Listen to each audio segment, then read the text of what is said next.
so glad that you are here. We're going to begin on page 71 with the questions from lesson 11 about angel encounters in Acts. And following those questions, we'll get into our next to last lesson in the book. And still, Lord willing, another 4 weeks of this study. And then we're going to resume the minor prophets. Meanwhile, I've asked John Hager to lead us in prayer before we engage in our study.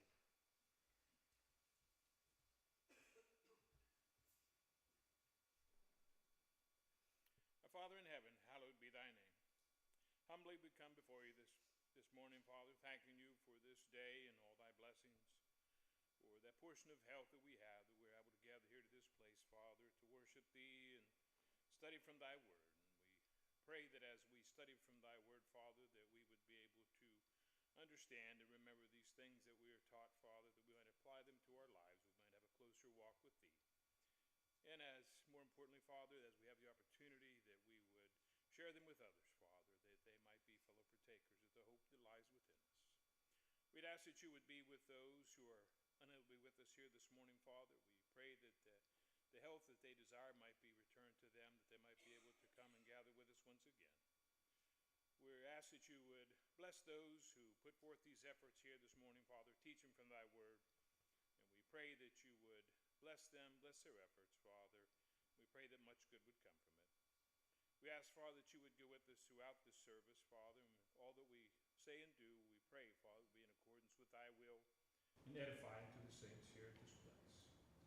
We'd ask that you would forgive us, Father, when we fall short and sin. In Jesus' name we pray. Amen. Amen.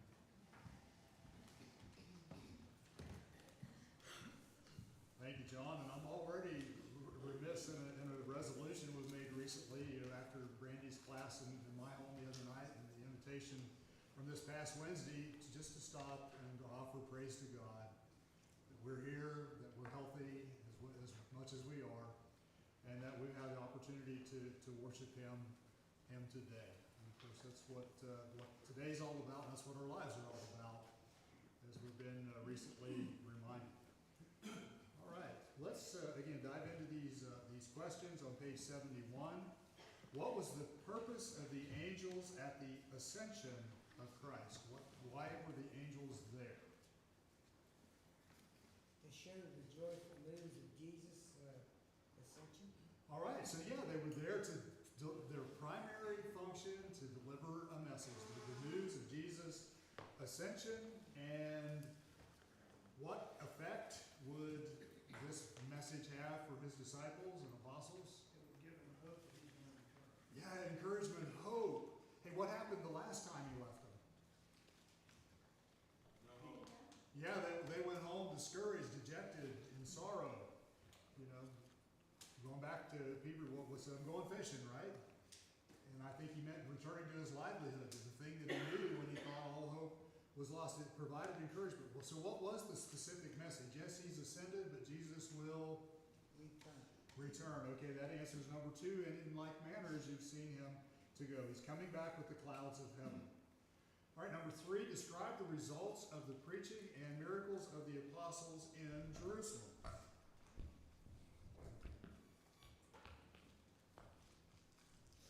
What happened when the gospel was taught and miracles performed? Many people were converted. There you go. People believed, and did everybody happy with that? Yes. Yeah, the ones who were converted were eminently happy. How about others? Not so much. All right, not so much. And so we had those who gladly received and joyfully received, were obedient, and we had those that were jealous of the attention. They were envious of their popularity, and they resented the message and retaliated, specifically the Jewish leadership, leading in that persecution and retaliation against the gospel message. So why then, in Acts 5, question 4, were the apostles in prison? Because the ones that were not so much. That was right. They ran into some of those not so happy individuals. And of course, the gospel they were teaching, number 1, the resurrection of Jesus Christ. And with the resurrection was the guilt of the Jewish leadership in putting this innocent man to death. And so again, just a message that they could not tolerate, not because it wasn't true, but because they were not willing to accept it. And I hope I got my grammar correct there in that statement. The message they taught was infinitely true, but it was not received by those who were guilty. Number 5, why did the angel then set the apostles free in that same chapter of Acts 5? They had work to do. Yeah, protect them from harm, because God had plans for them. They needed to return to preaching, and that's what they were instructed to do. In fact, they were, I believe, go right back to exactly where they were when they arrested and resume their mission, resume their message. All right, and of course, there you go. They just answered number 6. What was the commission given following their release? Go stand in the temple and preach Yep. the message of Yep, go back to work. Go back and continue your good work. All right, number 7, describe the role of the angel in the preaching of Philip to the Ethiopian eunuch. It was to tell Philip to go to the eunuch. The angel didn't preach the lesson to the eunuch. Son of man, humankind had to preach. So he Yeah, told him where to we're go. gonna keep that thought in mind, because we've got another question about that here momentarily. Yeah, the angel sent Philip to preach the gospel to this Ethiopian, and what would have been the consequences of this new convert going to his homeland? gospel would be spread. The gospel is going to be spread to that northeast corner of Africa, to another whole continent. As the results of the Spirit separating Philip, the angel directing him to go to this one individual. All right, number 8, what does the God-given mean? That just a minute ago. To hear them that had been commanded by the Lord to actually teach them the gospel. The teaching of the gospel. Men are commanded to preach, to teach the gospel, and this is how God does it. As we ask the question, why didn't the angels speak the message? It is because it has been entrusted to mankind. So why then, number 9, did the angel tell Cornelius to send for Peter? He did the gospel. Yep, to hear everything that the Lord commands. He said, well, we're here, ready to hear everything that the Lord commands from Peter's mouth. Again, and the angel, number 10, we're going to bring this question home again. Why did the angel not tell Cornelius what to do? It wasn't his place. He was an instrument of God and his providence, that we're going to talk about here shortly, in order to make provision for this godly man, this godly Gentile and his household, to hear the gospel, but it was not the angel's role to preach the gospel to Cornelius. All right, number 11, the angel's role in Peter's release from prison. How did that go? It went well. The chains fell off of Peter, and he followed the angel out of the building, and the guards didn't know it. Yeah, I had 4 units of soldiers guarding him, multiple gates in the inner parts of the prison, with guarded gates, and chained to a soldier on either side. The chains fell from his hands. He was told to put on his sandals and his coat, and the angel let him out and left him in the street. And then when he realized that this was really happening, it wasn't just a vision that the angel had delivered him, he went on to find the other disciples. Shows the power of God. Absolutely. And God protects those who are his, particularly when he has a greater purpose for them. Number 12, related to this, why was Peter released from prison from the control of King Herod? Is that because Herod had died? Well, Herod hasn't died yet, but we're getting there. But he's saving Peter's life. And that is within the prerogative of God to either save or allow a life to end, or even in punishment to take a life. That is strictly within God's prerogative. And keep that in mind as we're studying providence. There we go. The word escaped me, but it's senior moment, guys. Studying providence here very, very shortly. All right, he was released from control of Herod out of prison to preserve Peter's life. And why then was Herod eaten of worms and his life taken?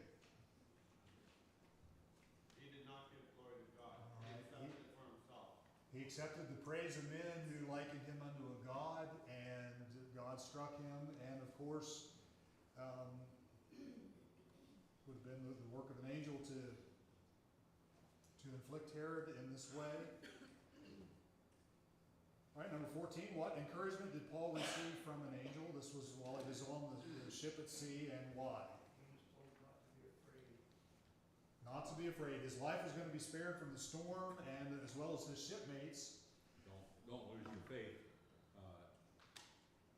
Your faith is going to keep you strong. Don't lose that faith. And did God tell him how he was going to spare him or when? No, simply delivered that message of hope. And do we know the outcome of this life? Well, in a sense. Yes, we do. We're all going to die. Yeah. That's the outcome. Do we know how or when? No. No. Do we give up hope because we don't know how or when? No. That's just a beautiful message here. His life was spared, just knowing that he was going to be delivered. You know, think Shadrach, Meshach, and Abednego that we've talked about in this course of study too. They knew, live or die, that they were going to be delivered from the hand of the evil king, and would be placed in God's care ultimately, one way or the other. That's the same hope and the same faith that we can and should have. All right, last question. What lesson can we learn from the angel encounters in the book of Acts? This is going to play like a repeat of our extended introduction. They do what God sends them to do. Okay, they're servants, obedient servants of God, and what does God send them to earth to do? To help those humans that are going to teach the gospel. Write it down. Aid God's faithful in this life. Absolutely. To guide, to protect, to preserve, to rescue, all of those wonderful things that we have studied. All right, now we're next going to talk about God's rule in the nations of the world, but I want to do a quick analogy, a little thought exercise, if you will. How many of you have experience with building a custom home? All right, yeah, you got recent experience, Gary. You had a home that, kind of designed and delivered, assembled, but where did you start? You're going to probably say with the instructions or the blueprint. All right, you're going to have a plan. Where are you going to put this house? Where to prescribe what it's going to be. On a lot, and who controls that lot? The individual. There you go. And does it have any boundaries or defined area? I mean, you know how many acres you got with that lot? It does in our society, yes. Yeah, it does. So you have a boundary, you have limits, you have an area where this home is going to be built, you have plans under which it's going to be built. Then what do you need? You're not going to do it yourself, you're going to need contractor or contractors. You have multiple individuals working on this house that have been given the plans, and after a while, perhaps after a great start, the contractor starts to get a little sloppy and decides that he's going to deviate from the plans. He redesigns your custom kitchen. He turns your man cave into a fruit cellar and puts pillars right in the middle where you're going to park your car in the garage. What are you going to do? You're fired. There you go. I mean, he exercised his free will, didn't he? So why did you fire him? He wasn't doing what you instructed. It wasn't your will. He wasn't working according to your will and to your prescribed plan. Was he not? So he's fired. Does he get paid? Unless he's stolen what he's taken thus far, you're gonna terminate your relationship with him, and you're gonna do what? Hire a new one. Hire someone else who will, of their own volition, accommodate your plans and your desires. And so we understand how this works. And you've made plans and provisions. You bought the lot. You set the boundaries. You outline where the foundation of the house is going to be. You have the blueprint for exactly how it's going to be constructed, what it's going to look like. And you hire individuals who will, of their own free will, accommodate your free will in how that this is going to go. Who's going to live in this house? The individual's paying for it. All right, the individual and your family. Do we all know if our families are complete yet? Young couple, they bought and built a home and moved into it, and this home is for their family. Do they know the names of their children? No. All right, no, but they're going to live in that house, are they not? All right, keep that in mind when we think about how this all relates to the way that God's providence works. It's no different than how plan for and accommodate our existence on this earth, God has a much greater plan that accommodates the existence of mankind on this earth. And God indeed rules in the nations of men. Is this not the lesson that Nebuchadnezzar was taught in Daniel chapter 4? And I also thought of Proverbs 16:33, the lot is cast into the lap, but the choosing or the outcome is whose? It's God's. It's God's choice. So God has a lot to say in the affairs of man. That brings us to page 72, lesson 12, God's rule in the nations of the world. And we may refer back to that analogy once in a while as we try to understand how God can determine certain things, demand certain things, but yet not interfere with free will. So I thought that analogy of building a home for our family and our future family to inherit and inhabit was relevant in this case.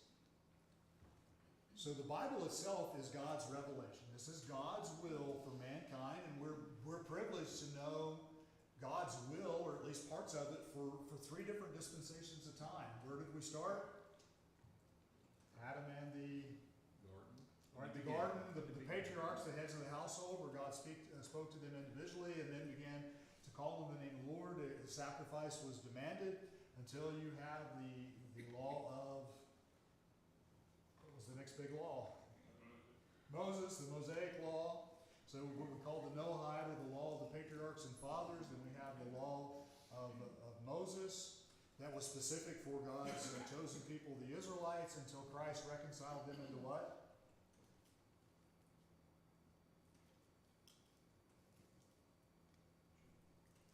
Kingdom. The kingdom. And those who were alive and obedient in this dispensation are made part of the church.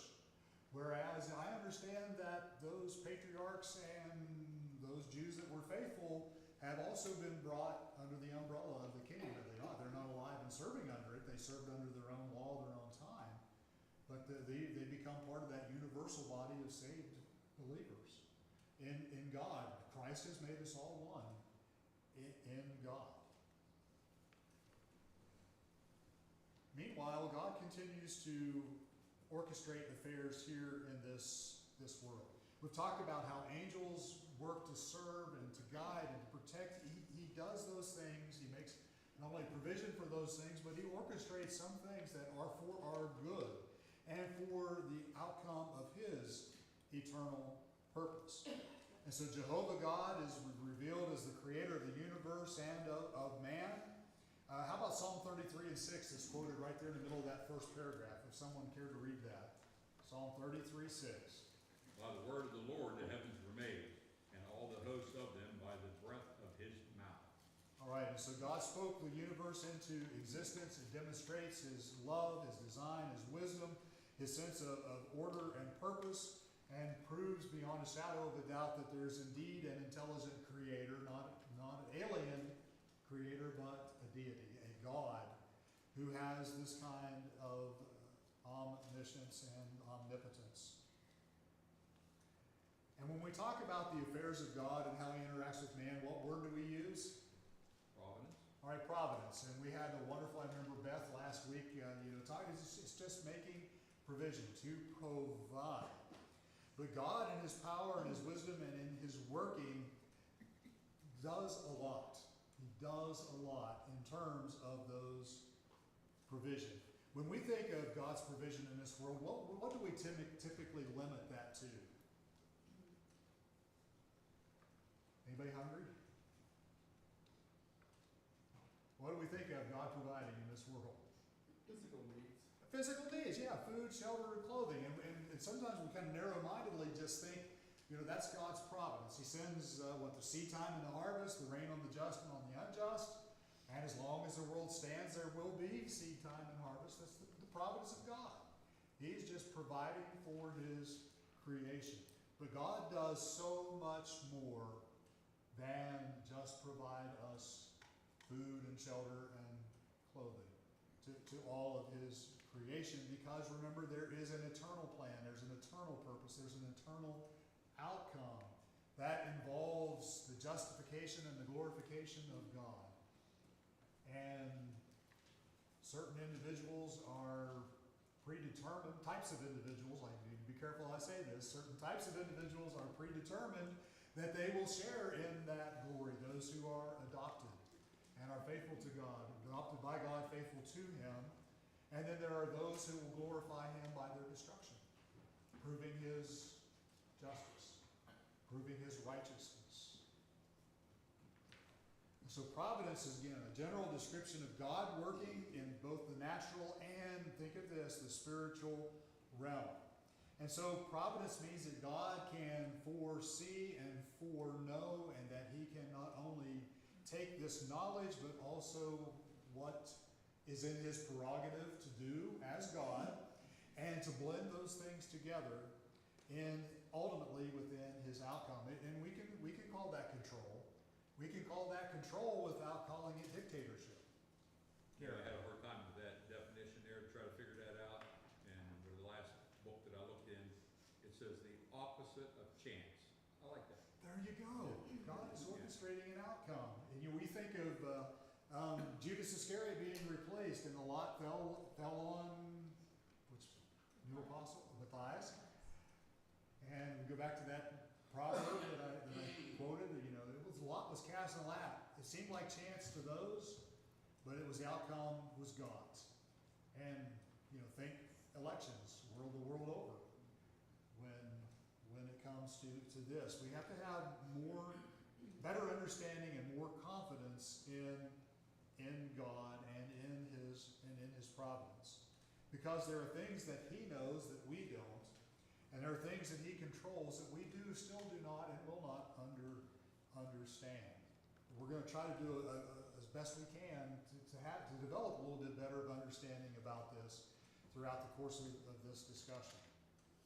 So God can control nature, He can control man by law, while still giving individuals the freedom of choice under that framework of law. Randy?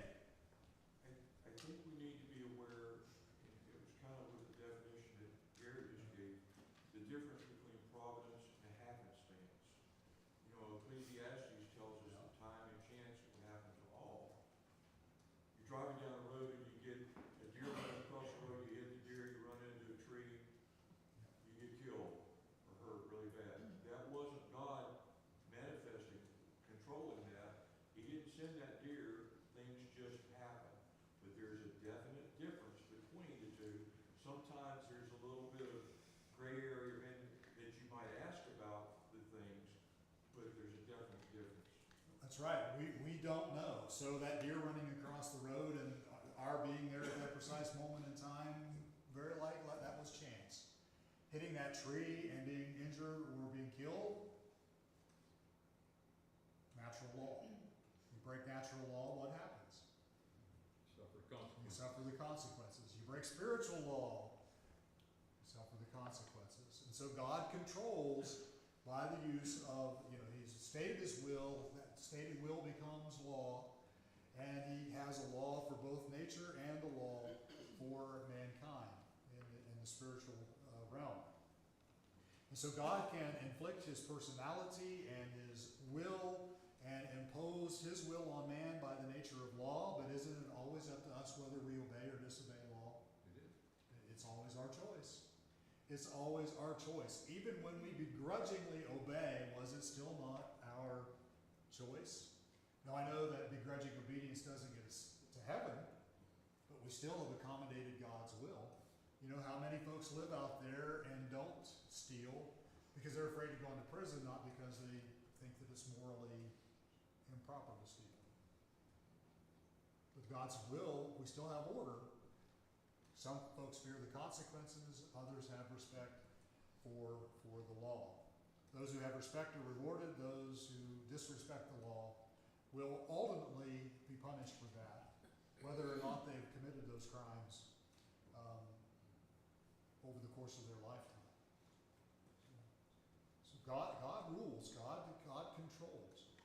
So whether men are good or whether they are wicked, God's will, God's glorification is going to happen. Does it matter then which individuals obey and which disobey? Matters to them. It matters to them and their outcome, their choice, but does it matter to God No. in terms of the outcome? No, but does God care? Yes, it does. Absolutely. Let's not lose sight of that. It's not like we have some impersonal, guy, not like sorting produce at the end of the season and indiscriminately separating the good from the bad. And we have the scripture that teaches God wants all to be He saved. wants us all to be saved, but he still is going to get his way, his will, and he will be glorified, he will be justified. He'd prefer that we are all glorified and justified with him, or by him, but he does not insist on it. So he allows our free will while still getting the outcome that he desires. By the end of this lesson, we really are hoping that we can have a better understanding and a greater trust or confidence in God, knowing that he exercises the same control in our lifetime during the here and now as he did just as when he was interacting with Nebuchadnezzar all those many years ago. He is indeed a powerful God. He is one who provides not only for his creation, but he provides for his will to be accomplished. And I've asked this question in multiple forms over the years: which God is more powerful, the one who knows and sees and orchestrates, or the God who just dictates every little detail? Yeah, the first one, the one who knows and can accommodate time and chance and will. Even good people choose to sin. We all do it. We're trying very hard not to do it. God can take and use all of those things ultimately. We read from Romans chapter 8 there, last class together. Everything, all things work out for good. And it wasn't that everything is sunshine and daisies all the time, but rather good and bad. Things always work out to God's ultimate end. So then under this paragraph, what is providence? We are going to just, again, a quick review and throw in a few scriptures here of these things that we have just discussed as we try to define it. So we have God's forethought, we have his foresight, we have him exercising his control, exercising his will without impeding or infringing upon the free will of mankind. So God is the divine creator of the universe and has the power to control his creation. What does Genesis 1:1 tell us?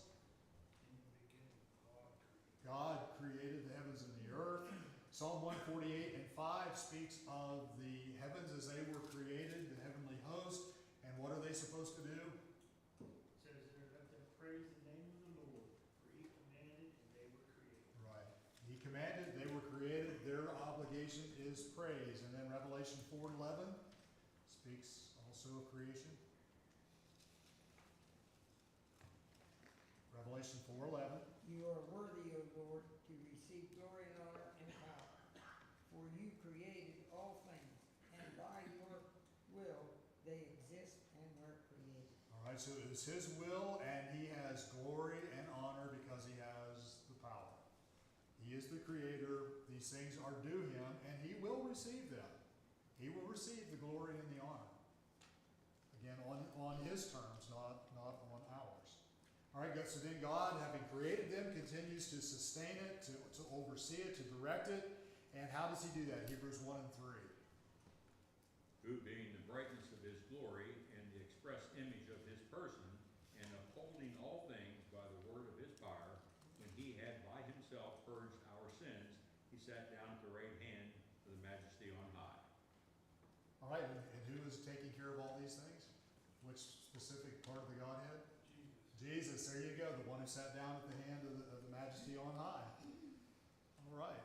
So God has provided, as we said, laws to govern and guide this life on earth, both in the physical world, laws of nature, and the moral world, whether that was the patriarchal law, the Mosaic law, or now, our time, the gospel.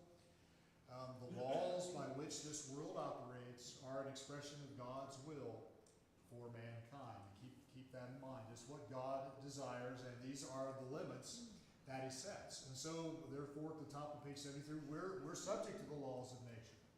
And again, Gary, you said so capably, we'll suffer consequences if we violate natural law.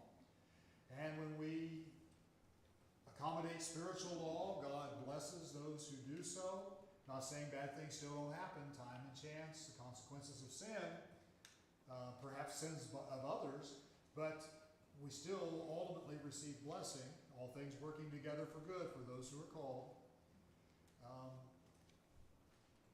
Blessing is the result of obedience, whether it's in the present or in the future. And on the other hand, accidents and suffering and death are the consequences of disobedience, and that is in both realms, both the spiritual realm and the physical realm. What other benefit are there in God's laws? They control or limit behaviors of mankind. They control and limit the behaviors of this planet in which we reside and all the other planets that would be colliding with this planet if God did not control them. Why? What other benefit do we have from God's law? In God's law, it's never changing. So that shows that he has the power.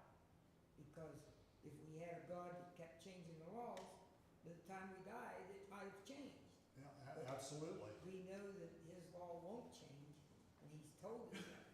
Yeah, we're blessed to live in the dispensation, Ron, where that's the truth, because the Jews of Jesus' day, they got the carpet jerked out from under them, did they not? Yeah. Although God told them it was coming, they should have seen the signs, they should have believed it. They didn't, they resisted it. We have the confidence of knowing that this is the law under which we will serve God and live out our lives, and it will be the law in effect when, Lord willing, future generations finally experience the coming of the Savior and we're all taken to judgment. And in the meanwhile, not only these laws limit and direct and protect and guide, but they are for our moral and spiritual training. How about James 1, 2 through 5?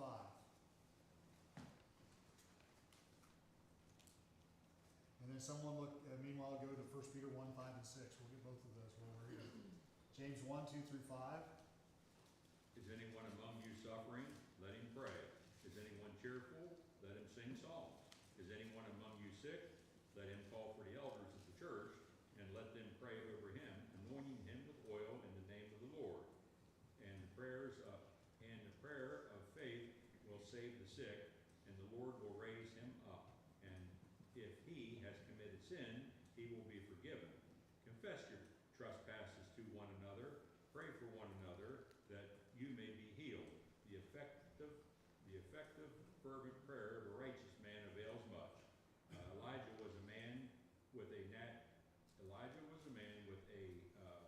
natural life nature. I think affection in the Old King James.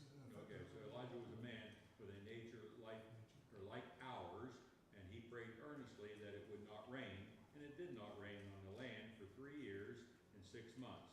And he prayed again, and the heavens gave rain, and the earth produced its fruits.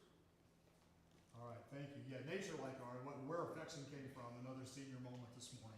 Whoever's keeping track. Thank you. Yes. Sorry, where was that? I was over in James. Here, James 1, 2 through 5. Did I give you the wrong scripture, Gary? I went James 5, 13 through 18. That's probably what I said, isn't it? No, you said You the other. mentioned both of them. Well, you know, we needed that one anyway, Gary. Okay. All right. Good for that reason. But that's up to the point here of God directing or altering the course of human events. That's what I get for thinking ahead rather than paying attention to what's going on, isn't it? Yeah. All right, so we got God altering the course of human events, and what are one of the mechanisms? We'll just go ahead and talk about it while we're here. Prayer. All right, prayer. Praying, and the lesson that we learn from that is that we have faith, or that we trust the way that God has designed it. All right, let's catch James 1, 2 through 5 while we're that close. My brethren, count it all joy when we fall into various trials, knowing that the testing of your faith produces patience. But let patience have its perfect work, that you may be perfect and complete, lacking nothing. If any of you lack wisdom, let him ask of God, who gives to all liberally and without reproach, will be given to him. Right, and so our life is not going to be perfect because a perfect life would not lend itself to spiritual growth. Adversity is just one of those things that condition us to have greater faith in God. Okay, now the 1 Peter 1, 5 and 6 text, please. We were kept by the fire of blood through faith for salvation, ready to be revealed in the last time. In this you greatly rejoice, that now for a little while, if need be, you have been grieved by various trials. All right, and so we have trials, we have afflictions. They improve our spirituality. They make us stronger, they make us better, and they also give us much greater appreciation for the rest and the relief that's coming in that eternal home of heaven. So these laws are designed for us to test us, to prove us, to shape us, and to make us better. And God still, at this point's important, has the power and ability to allow us to choose freely in our daily life. But he also uses our choices, good or evil, to accomplish his greater purpose. And if he wishes, as we just, thank you, Gary, read from James 5, by just even the power of prayer, we can have an influence on God's intervention in this world. And lastly, 1 Peter 3 and 12.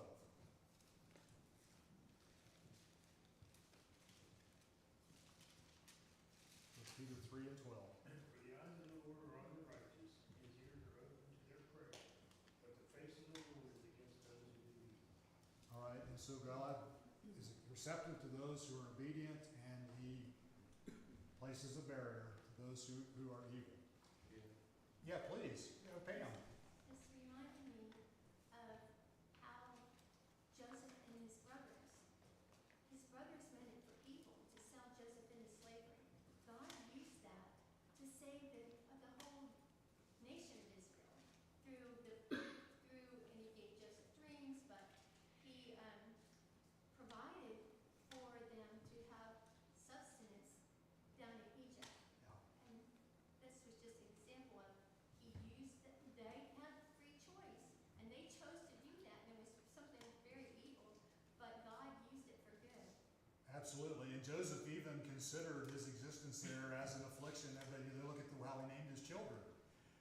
That indicated how he felt, or his perspective on being there, but he understood that God meant it for good. I appreciate that very much. It's God's provision, and they grew to be a great nation. We're going to talk about right in the middle of increasing bondage and servitude. So God, again, it's just not always the easy path, but it is always the right path. All right, let's think of a couple other things here while we're talking about what God does or doesn't do. He can intervene in prayer. In regard to temptation, does God set any boundaries there? Give us a way of escape. Yeah, no temptation, but is common to man, and there will always be a way of escape. How about our lifespan? What has God done over the course of time with our lifespan? It's been shortened. All right, any 900-year-old folks here in the auditorium? Zombies might feel that. Yeah. Some mornings it absolutely feels that way. But no, he went down to about 120 around the flood, and then thereafter, what did God say it's going to be? 70. There you go. If you have strength, maybe 80 years. So God limits lifespan. Any evil people out there that sometimes we wish that their lifespan was a little shorter? Yep. Well, in God's time, anywhere from 60 to 100 years old is a short lifespan. It may seem like a long time for us to endure, but he limits lifespans. And we've read from James 5, he answers prayer. Does God have anything to do with the circumstances in which we find ourselves? Randy mentioned the one possibility from the wise man, Ecclesiastes, time and chance. But think about Job. The circumstances Job were in were as a result of what? His faith. All right, yeah, a result of his faith. There's a great perspective. You caught me off guard on that one.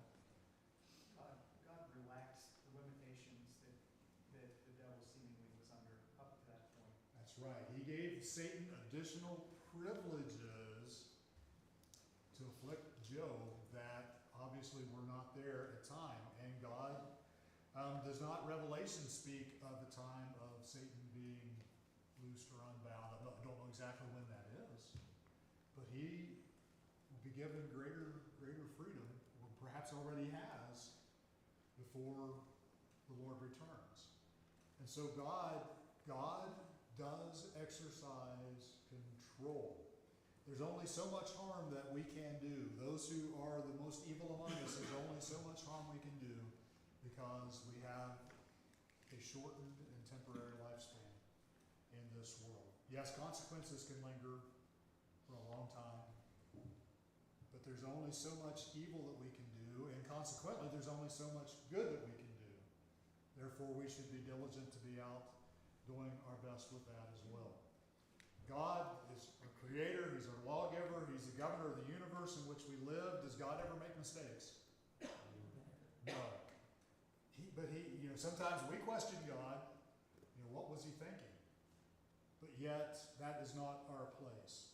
Not to think about how he has created us, whether we are well or whether we have our physical challenges or emotional challenges.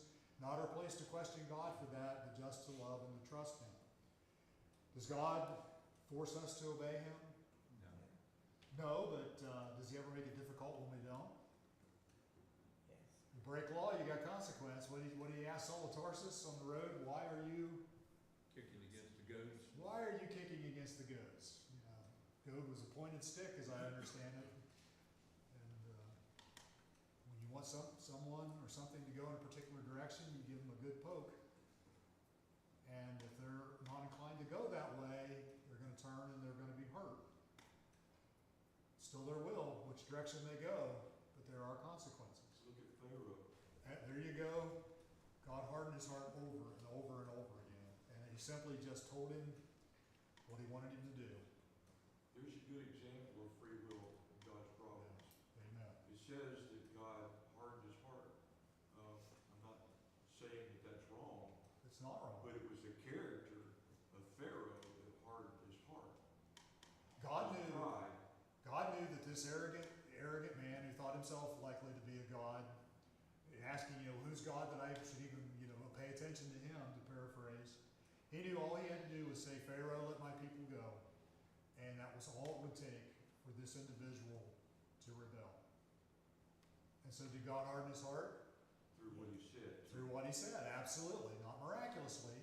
He just simply knew this man. What did he know about Abraham? He would obey him. Yep, he just as certainly as he knew Abraham would ultimately obey him, he knew Pharaoh was going to disobey him. And sometimes the truth is placed in front of us, and it's then our character is revealed, whether we obey or whether we disobey. God, again, always accomplish his will, and keep in mind that this is an old study. Angels were very often used to